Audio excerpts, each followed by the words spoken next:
All right, bosses, so today's video is a little different. It's a little harder because I'm going to talk about a side of entrepreneurship that we don't usually hear.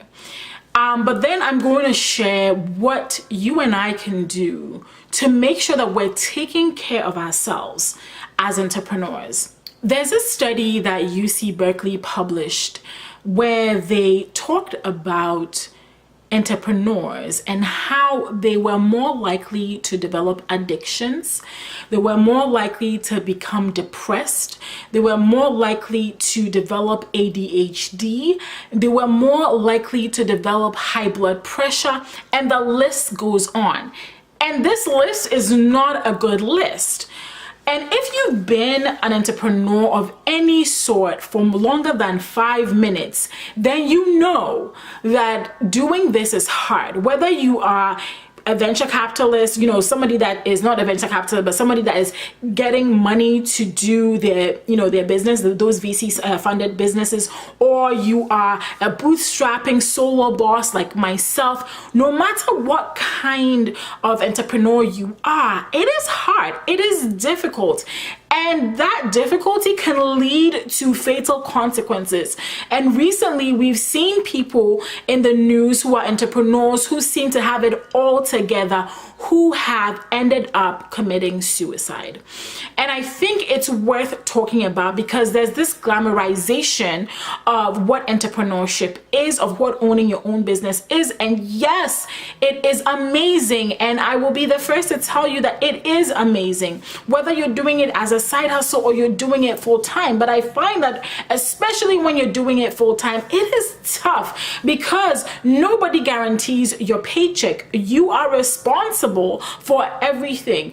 And so I wanted to use that as a preamble to say that if you are an entrepreneur of any kind, please take care of yourself. The world needs you, the world needs your brilliance, and you really don't have to succumb to all the bad things. I just made that list. I don't even want to remember them. The little list I just made of depression and ADHD and bipolar disorder and high blood pressure. So in this video, I'm sharing 8 ways for you to take care of yourself as an entrepreneur. And if you're completely new to me and you're like, who is this girl? My name is Gina Ontra, and on this channel, I give people tips, resources, and strategies on how to make a living online with their writing. And obviously, I also talk about mental health, and I'm passionate about it because I also used to be a registered nurse. So the first way to take care of yourself as an entrepreneur is for you to take a step back from your business from time to time. Take a day in a week where you're not doing anything related to your business. I know there's this culture of hustle, hustle, hustle that is preached by very popular people, and I'm not bashing their message. However, you have to think about yourself in choosing to hustle, hustle, hustle. Taking one day off your business to rest and relax and enjoy the sunshine outside is not going to kill your business. If you're able to remember that, you will realize that hustle, hustle, hustle philosophy can actually do more harm than damage. So take a day, relax, connect with your loved ones, connect with people that you love. Think about, think about just being present. Think about even turning off your phone on those days just so that you can be present. The second thing is, do not underestimate the power of therapy or talking to somebody who understands. All right? Therapy is not for crazy people. I want you to take that out of your mind. All of us need therapy, and sometimes just having somebody to talk to about your difficulties, about the challenges you're going through is so helpful. I have been through seasons where things looked so dark and hopeless, and all I really needed was somebody to sit across a couch from me and listen to what I had to say, not even necessarily give me advice, because how many of us know that sometimes you know all the advice in the world, but you're not necessarily looking for advice. You're just looking for somebody to listen.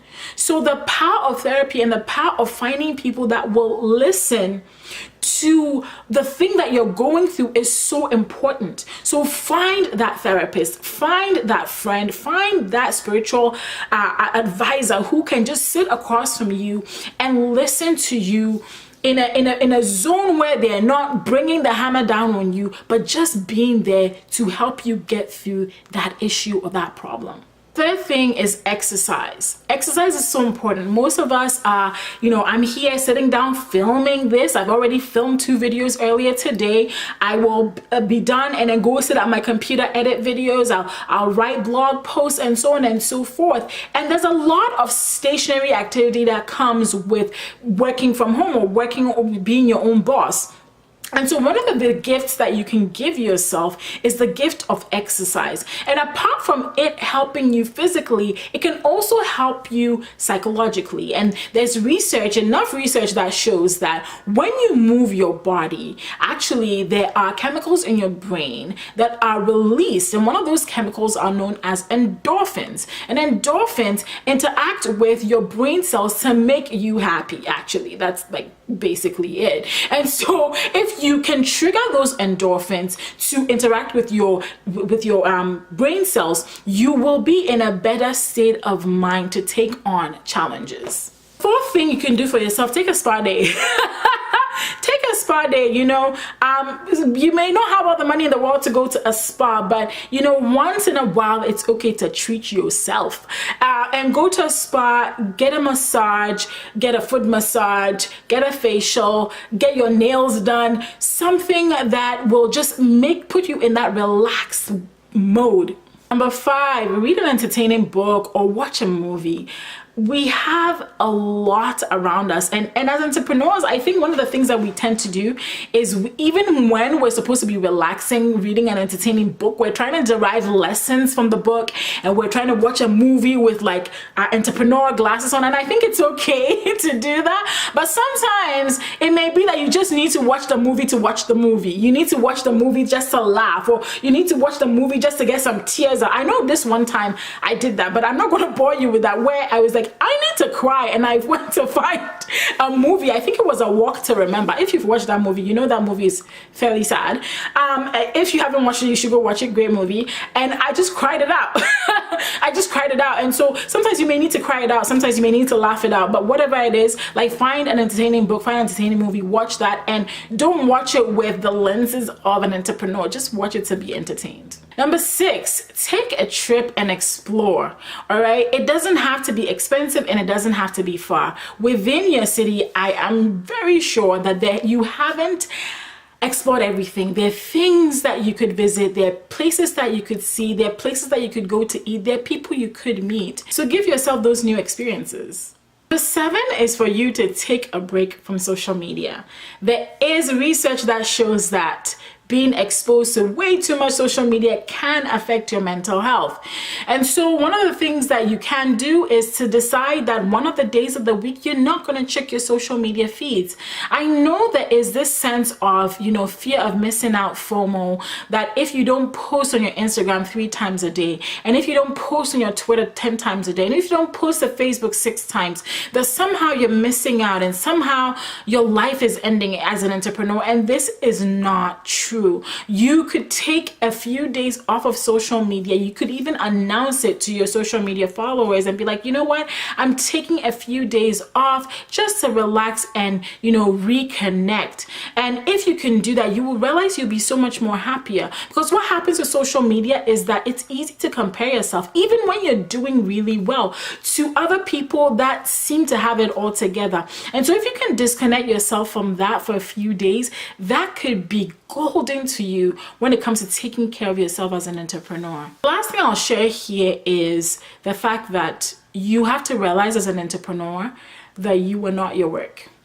So many of us have built these identities as entrepreneurs, and we think we are our work, and somehow that if it fails, then we have failed. And I get it, I understand. I'm also harsh on myself in that sense, but it's absolutely important for you to disconnect yourself from your work sometimes and realize you are not your work. Your work is one entity and you are a person that gets to do that work. And that work doesn't need to control you either. And so if you're able to have that sense of, okay, this launch failed. This YouTube video I put up didn't get enough views. This email I sent out, I didn't get the response I wanted, but I'm still great and I can still do this. And maybe this just means I should take a different direction. And maybe this just means I should drop this thing and maybe come back to it later.